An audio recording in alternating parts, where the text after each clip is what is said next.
আসসালামু আলাইকুম। আমি আমরিন রহমান নিয়মিত আইন প্র্যাকটিস করছি এবং আইনের ইম্পর্টেন্ট বিষয়গুলো নিয়ে ভিডিও তৈরি করে আমি আপনাদের জন্য পোস্ট করছি।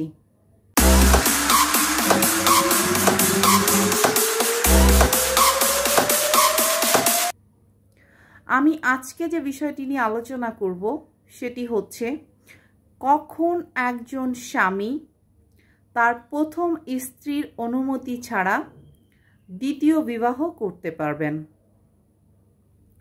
সাধারণত আমরা দেখি যে আমাদের দেশে একটি আইন আছে, সেটি হচ্ছে মুসলিম পারিবারিক আইন, 1961 সালের আইন। এই মুসলিম পারিবারিক আইনে এছাড়াও আরও একটি আইন আছে, সেটি হচ্ছে দণ্ডবিধি, পেনাল কোড আইন।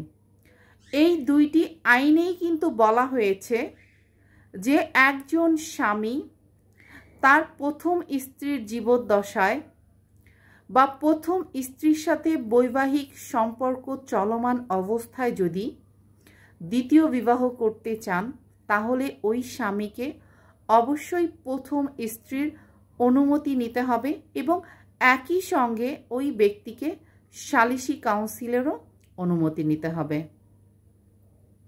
সাধারণত প্রথম স্ত্রী যদি তার স্বামীকে দ্বিতীয় বিবাহের অনুমতি না দেন, সেক্ষেত্রে সালিসি কাউন্সিলও কিন্তু ওই ব্যক্তিকে দ্বিতীয় বিবাহের অনুমতি সাধারণত দেন না। তবে বাস্তব ক্ষেত্রে কিন্তু আমরা অনেক সময় দেখতে পাই যে আমাদের সমাজে অনেক স্বামীকেই কিন্তু তার ওয়াইফকে নিয়ে নানা ধরনের সমস্যা ফেস করতে হয়। তাহলে এই ক্ষেত্রে কি ওই হাজব্যান্ড এত সমস্যা ফেস করার পরেও কি দ্বিতীয় বিবাহ করতে পারবেন না? হ্যাঁ ভিউয়ার্স, আমার আজকের ভিডিওতে আমি সেই বিষয়টি ক্লিয়ার করে দিব যে যখন একজন হাজব্যান্ড তার প্রথম ওয়াইফকে নিয়ে মেজর কিছু সমস্যা ফেস করবেন, তখন যদি ওই হাজব্যান্ড চান দ্বিতীয় বিবাহ করবেন, তাহলে তিনি কি প্রক্রিয়ার মাধ্যমে এই দ্বিতীয় বিবাহটি করতে পারবেন, সেই বিষয়টি আমি আজকের আলোচনাতে আপনাদেরকে ক্লিয়ার করে দিব।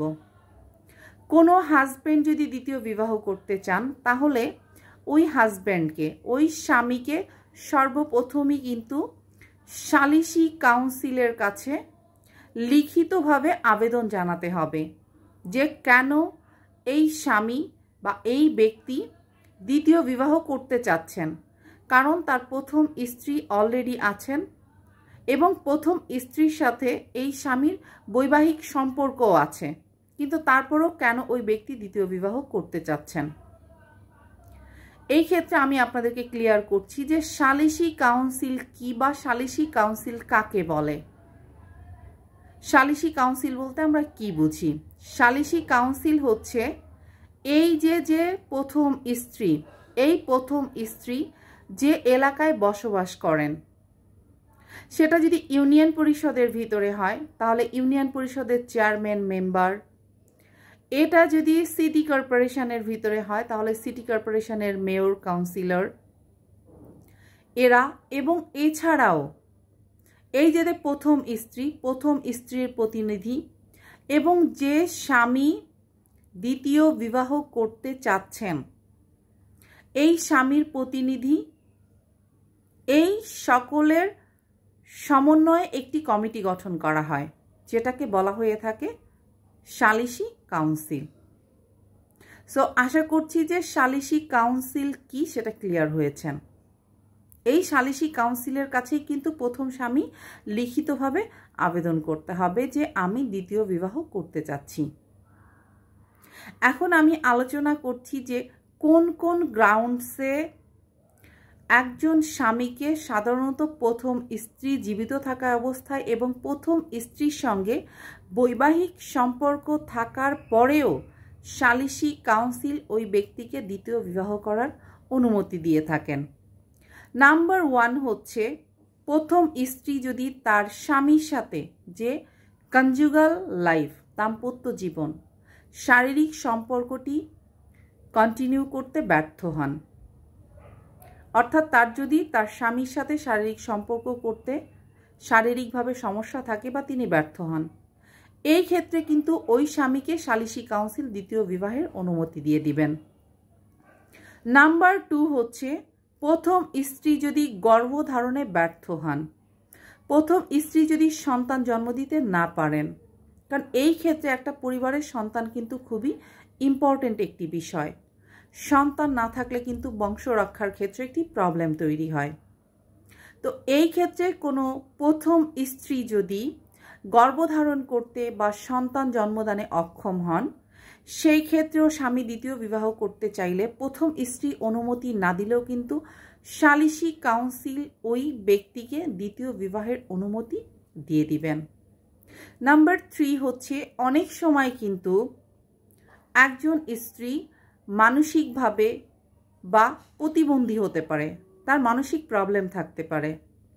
এই ক্ষেত্রে একজন মানসিক প্রতিবন্ধী বা মানসিক বেকারগ্রস্ত একজন প্রথম স্ত্রী তার স্বামীকে দ্বিতীয় বিবাহের অনুমতি নাও দিতে পারেন, কিন্তু সালিসি কাউন্সিল তাকে দ্বিতীয় বিবাহের অনুমতি দিবেন। নাম্বার 4 হচ্ছে অনেক ওয়াইফ কিন্তু ফিজিক্যালি প্যারালাইজড হয়ে যায়, এবং যখন একজন প্রথম স্ত্রী ফিজিক্যালি প্যারালাইজড হয়ে গেলে ওই স্ত্রীর পক্ষে কিন্তু একটি সংসার সঠিকভাবে মেনটেন করা পসিবল না।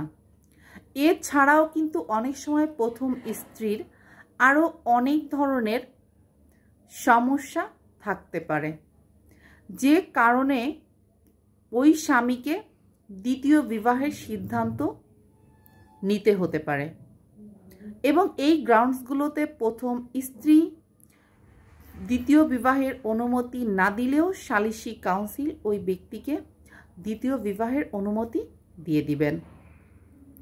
আপনাদেরকে আমি আরও একটি জিনিস ক্লিয়ার করছি, সেটি হচ্ছে যখন ওই স্বামী দ্বিতীয় বিবাহ করবেন, ওই ক্ষেত্রে প্রথম স্ত্রী যদি তার 100% দেনমোহর দাবি করেন, তাহলে অবশ্যই ওই ব্যক্তিকে দ্বিতীয় বিবাহের আগে কিন্তু প্রথম স্ত্রীর 100% দেনমোহরই কিন্তু পরিশোধ করতে হবে। এছাড়াও ওই ব্যক্তি দ্বিতীয় বিবাহ করলেও প্রথম স্ত্রী এবং এই ঘরে যদি সন্তান থাকে তাদের সাথে তার স্বাভাবিক সম্পর্ক এবং তাদের প্রতি যে দায়িত্ব আছে, প্রথম স্ত্রীর সঙ্গে বৈবাহিক সম্পর্ক বজায় থাকলে তাদের যে একটি দায়িত্ব আছে সেটিও কিন্তু এই স্বামীকে মেনটেন করে যেতে হবে। অর্থাৎ দ্বিতীয় বিবাহ করেছে বিধায় কিন্তু সে তার প্রথম স্ত্রী বা প্রথম ঘরের সন্তানদেরকে নেগলেক্ট করতে পারবে না। এবং এই ক্ষেত্রে যখন সালিসি কাউন্সিলের অনুমতি নিয়ে দ্বিতীয় বিবাহ করবেন, সেই ক্ষেত্রে ওই ব্যক্তিকে কিন্তু কোনো শাস্তির আওতায়ও আনা যাবে না, ওই ব্যক্তির কোনো শাস্তি হবে না। সো ভিউয়ার্স, আমার আজকের ভিডিও থেকে আশা করছি খুব ভালোভাবে বুঝতে পেরেছেন যে কোন ক্ষেত্রে একজন স্বামী দ্বিতীয় বিবাহ করলেও তাকে কোনো শাস্তি দেওয়া যাবে না।